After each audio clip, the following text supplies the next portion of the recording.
Regardez bien la carte du monde. L'Afrique et l'Amérique du Sud semblent éloignées aujourd'hui, mais autrefois, elles étaient des collées, exactement comme deux pièces d'un puzzle. Il n'y avait aucun océan entre elles, pas d'Atlantique, juste une immense masse de terre. Et cette histoire change complètement notre vision de la Terre. Il y a environ 200 millions d'années, la Terre était différente. Les continents n'étaient pas séparés. Ils formaient des supercontinents. L'un des plus importants s'appelait Gondwana. Gondwana regroupait l'Afrique, l'Amérique du Sud, l'Antarctique, l'Australie et l'Inde. Un bloc gigantesque. Des climats différents, mais une seule masse continentale. À cette époque, les dinosaures dominaient la planète. Les océans étaient moins étendus qu'aujourd'hui. La Terre évacuait encore énormément de chaleur interne. Sous la croûte terrestre, quelque chose bougeait lentement. Très lentement, mais avec une force colossale. La surface de la Terre n'est pas fixe. Elle est découpée en plaques tectoniques. Ces plaques flottent sur le manteau terrestre.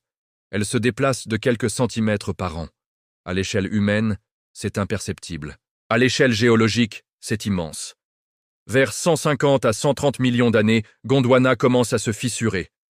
Une fracture apparaît entre l'Afrique et l'Amérique du Sud.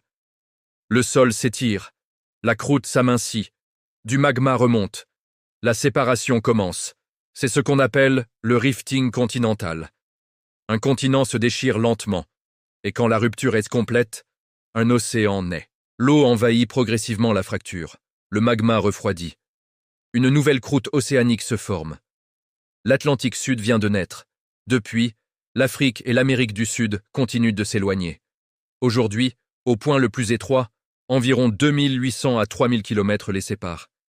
Et cet océan continue de s'agrandir. Chaque année, encore aujourd'hui.